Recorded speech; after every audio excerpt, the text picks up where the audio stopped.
I was born 4 months premature, 2 pounds 15 ounces, basically fit in the size of a man's hand. There was a battle that I had to face in terms of even survival.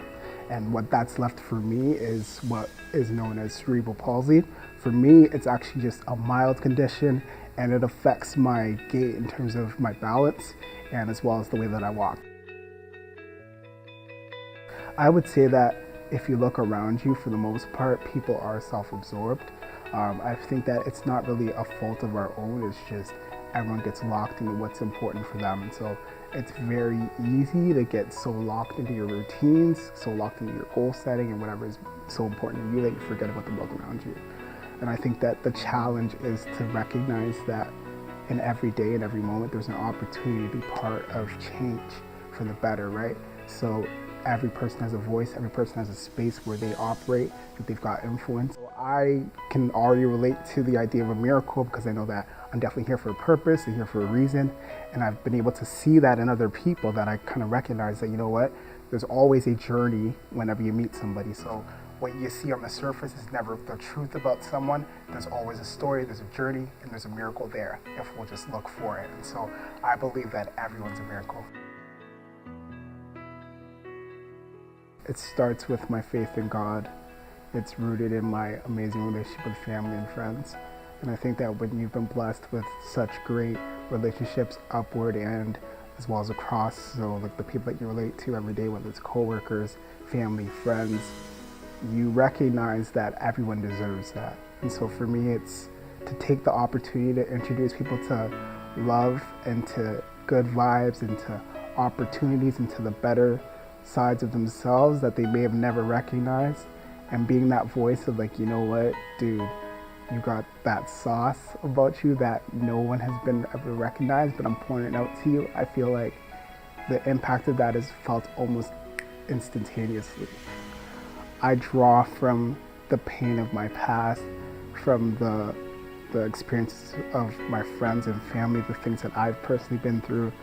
I also look to scripture and to the things that have really informed my faith and that have been my strength, my foundation.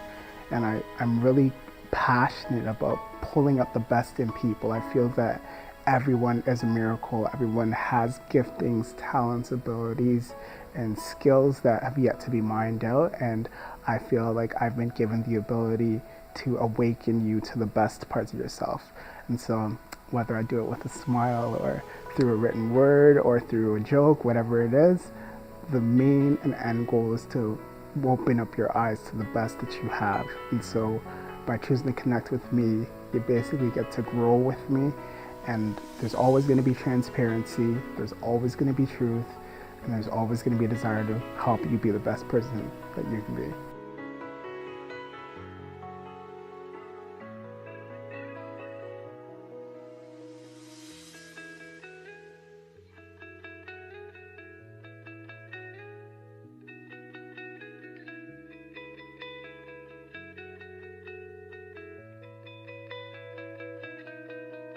Welcome to It's Your Time with your boy Sammy Kyereme. Always a pleasure to be with you. I am extremely excited to have today's guest with us. She's my big sister. She is the road dog. She has been in my life for, we're going like 10, at least 10 years. 10, 15 years at now. Least, and yes. honestly, like, we've always been really close and very cool. And the thing that I love so much about Sophia is that she has this heart and this passion to connect with people and to tear down walls. She's always found a way to be relational, even when she's going through like the biggest storms of life. It's like she still has this reserve of love that she can pour out to people. And she's done it through music, she's done it through her writing. And I just felt like, you know what, she had so much to teach our viewers. And so I'm really excited to have her. Thank you so much for coming. Thank you so much for being on the having show. me. And so, I know that I've known you for 15 years, but most people see you and they're like, you know what, this woman is so put together. She always has this strength about her, but it's hard to really understand where that strength comes from. Where would you say that you find your strength? I definitely find my strength in God. And I owe all of that to my parents who grew me up in the church and, you know, taught me about Jesus, and really put me on a path draw strength from him and not from man. Oh, wow. Yeah. Okay. So you mentioned something that I think everyone struggles with, where it's like you go through this tug of war in terms of where do I put my reliance? Have you found that a series of things that have happened over the last little while really taught you about relying on God completely, or do you think it's always been something that's been part of your journey? I know we were talking a little bit earlier, and I was telling you that 2018 has been a bit of a year. Yes. And I'm sure your viewers can relate to that, saying that 2018 has not been the prime year for many people. I think that it really can be defined as a roller coaster year.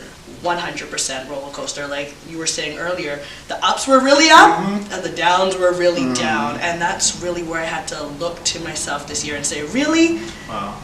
Okay, God, like obviously what I'm doing and depending on myself trying to get through things is not working. Wow. So you know what, God? I'm done. I'm just giving it to you. Amazing. Yeah. Amazing. Now, do you find that with you, I know that you're very creative. Yes. Does it help you to really channel these things that you're going through another medium? Is there something you turn to when something starts to happen, when you're not understanding what's going on, when you just have questions to ask? Where do you turn? 100%. I'm a writer. That's what I love to do. Okay. I know you can relate. We share that as a passion.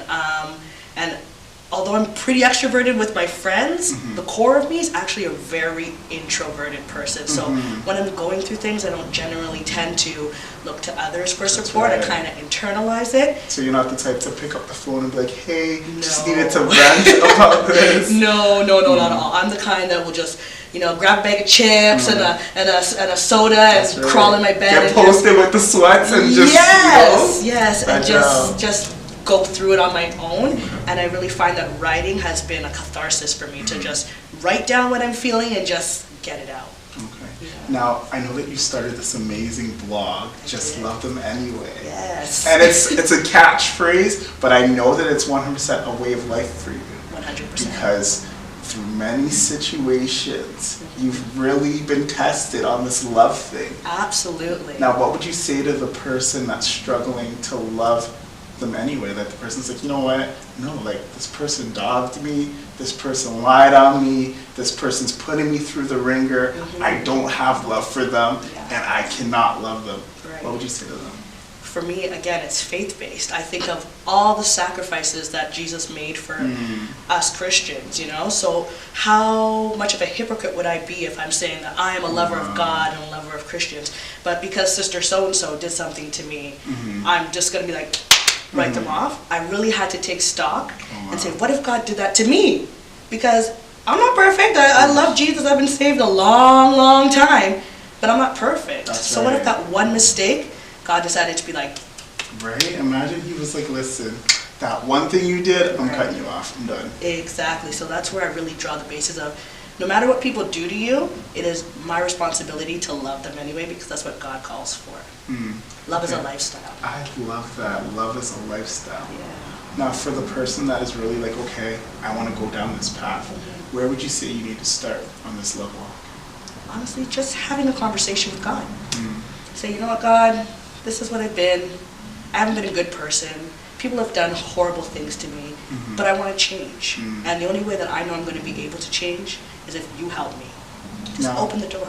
Have you found that with your writing that it's almost been like a mirror where you're able to pour out and it reflects right back to you, and then you can pour out into others? 100%. I find, especially with my Monday motivation posts, I feel like I'm talking to myself. Like I know like it's supposed to be like going out to the people, but I really feel like I'm talking to myself. A lot of the posts really have to deal with situations that I'm going through right in that moment.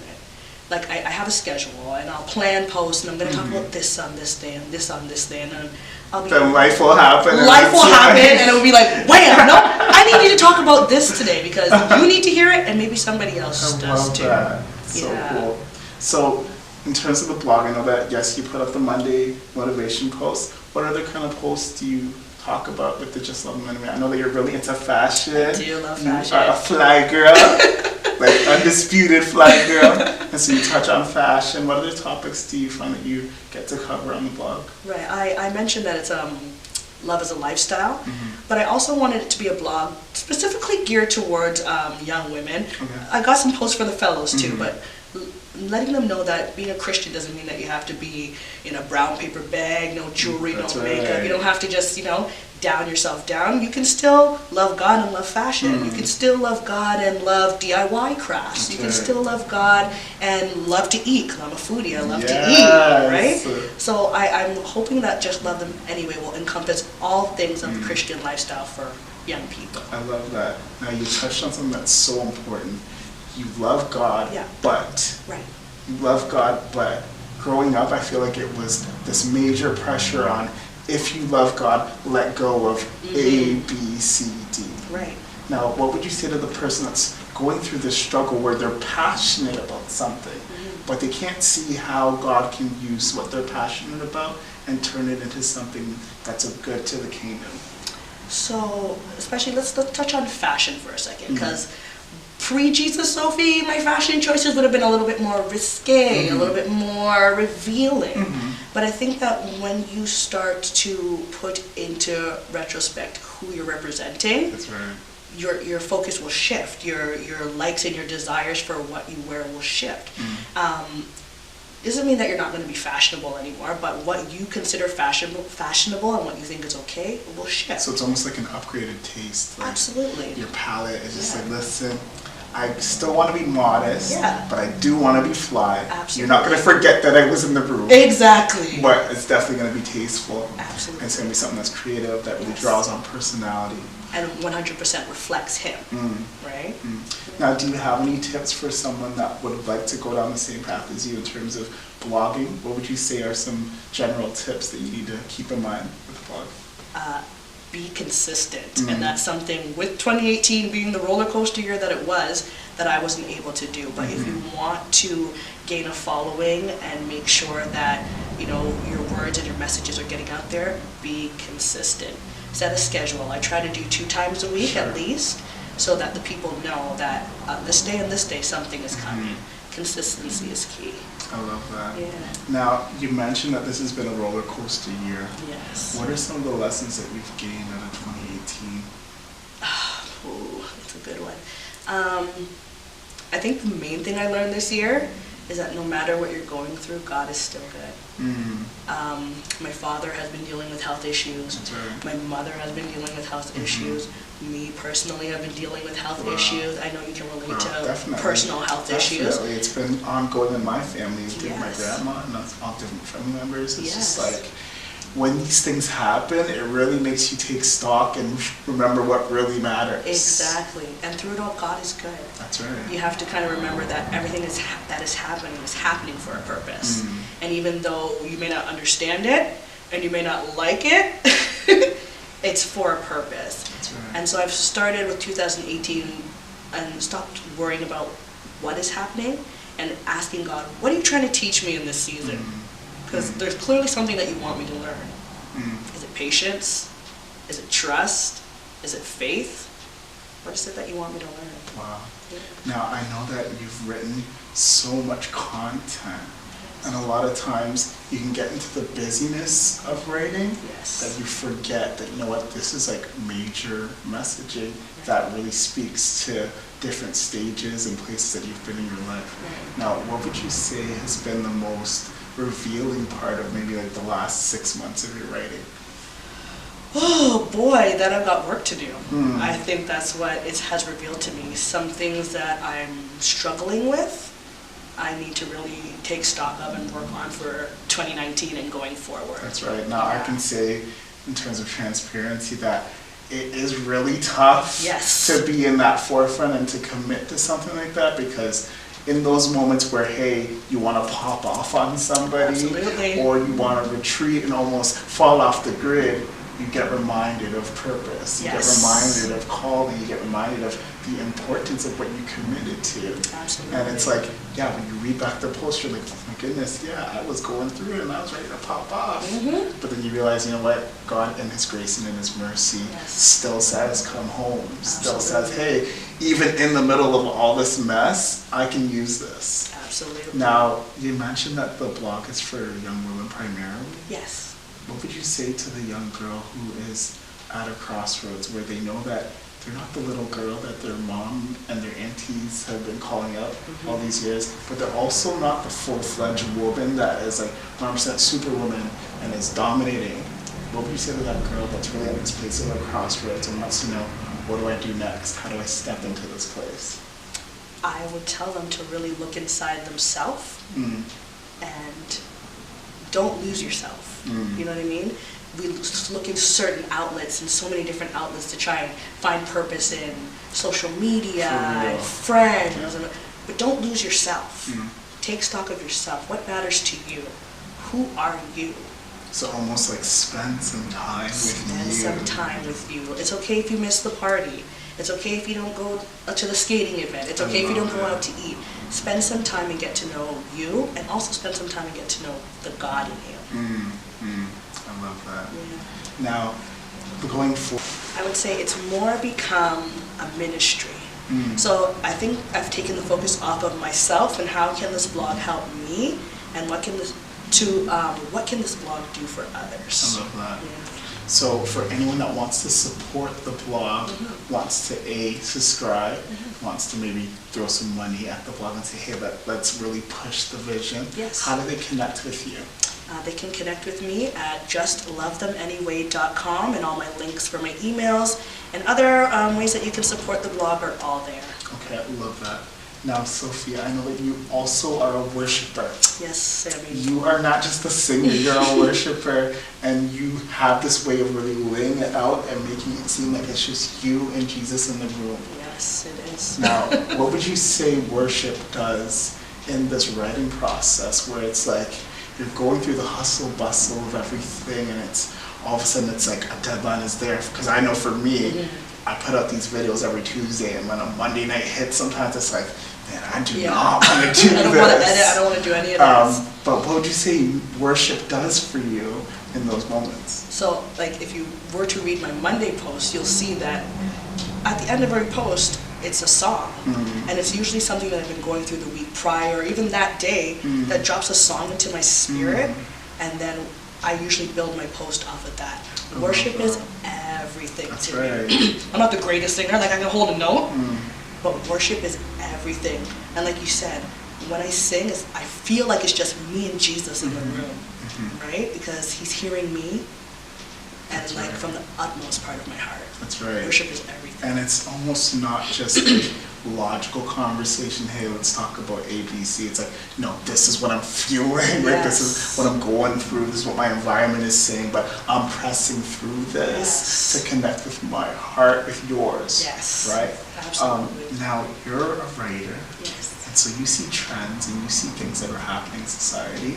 What are some of the things that are troubling you in terms of what's been happening over the last little while? One thing that is really troubling and has been really troubling with 2018 is social media and the effect that it has on young women in particular. I work in a school, and so I see a lot of these young girls, like 11 and 12 years old, who idolize these social media superstars, not really taking into stock that most of them have manufactured bodies and manufactured faces. And I see them putting their self-worth into these people and not into themselves. It's heartbreaking. It's absolutely heartbreaking. And it's almost like you're battling a whole system and a whole world now, where you're trying to deliver truth and love and remind people that, hey, no, you are completely valuable and perfect the way you are, but it's up against the girl that's getting 100,000 likes, has the perfect filters, is using that Facetune app to fix up everything in the face, right? It's not realistic, and it's almost like when you hit a benchmark, a new thing is going to be introduced. Exactly. Just like the apps, right? Yeah. Instagram will do everything but update what we want. Exactly. But it's constant updates. Right. Yeah. It's like the God that we serve and the love that he has for us is consistent, it's reliable, and it's steadfast. Yes. And so when you're trying to battle with that in social media, it's so hard. It's tough. It's really, really hard. Now, you mentioned that you're dealing with young people between the ages of like 11 to 12, 13. So what would you say to someone that's at that stage and is really battling this comparison to, hey, like, I want to be cool, I want to be accepted, I want to be celebrated like this, but I look at my face and I got pimples, and my voice is changing, and my body's changing, and I don't understand what's happening with me. I would encourage them to remember their worth. With my Sunday school class a couple of years ago, I did a topic on worth, and I brought a $5 bill, 2 of them. One was pristine, beautiful, whatever, and the other one I crumpled it up so it was all, you know, not appealing to the eye. And I asked them, $5 bill, is it worth any less because it's crumpled or it has a little bit of damage or that it's a little bit tainted? No. Huge. I want them to look at that in themselves. I may not be perfect. I may have a little extra fat here that I don't want to know. My eyebrows may connect in the middle. It might not be perfect, but God still sees your value. Doesn't matter. You're as Kylie Jenner and you. God still values you the same. I love that. Yeah. I love that. Now, Sophie, would you mind praying for our viewers? Sure. For those who might be struggling with this area of love and are really battling that desire to be able to just love people in spite of all that they're doing. Yeah. I remember you posted something about love them just cause and love them despite. And I was like, man, that is so deep. Like, there are so many flaws with every person that you meet. Yes. But choosing There's so many to flaws love with yourself. even yourself. And that's why I also want them to know to love yourself. Because Yes. you're flawed. You're That's damaged. right. All of us are flawed and damaged. But love yourself too. Love you anyway. Yeah, so I'm going to ask you to just pray for our viewers. Sure. Father God, we just want to thank you, Lord God, for allowing us to be here, Lord God, to connect with you, Lord God. Lord God, we're talking about the topic of love today, oh God, and a lot of people struggle with that, God. A lot of people struggle with loving themselves, Lord God, with loving others, Lord God. But we want them to remember, Father God, that you are the ultimate giver of love, oh God. That true agape love, that true love, Lord God, that knows no boundaries, that knows no flaws. So God, I pray for all of us here tonight, oh God, that we will begin to understand, Lord God, how powerful love truly is, Lord God. We pray for the people, Lord God, who may not feel loved, oh God. We pray that you will just wrap your arms around them, mighty God, that they will feel the power of your love wherever they are tonight, oh God. We just thank you for this moment. In Jesus' name we pray. Amen. Amen. Okay, so anyone that wants to connect with you, how do they connect with you on the socials? They can catch me on my Instagram at Phiasowin, Piasowin. Same with Snapchat and same with Facebook. Okay, and then you mentioned that you also have a website where the blog is, and that anyone that wants to support it can go to. So what's the website? The website, once again, is justlovethemanyway.com. Okay. Well, I'm just going to do a shameless plug for you anyways. Okay. So if you need Sophia to come through and speak to your group about her blog and the different things that she's been seeing in terms of trends, definitely reach out to her. Once again, I said she's an amazing worshiper. She's a person that can speak to the hearts of people. And so you definitely want to connect with her. Once again, thank you for viewing, and we'll see you next time.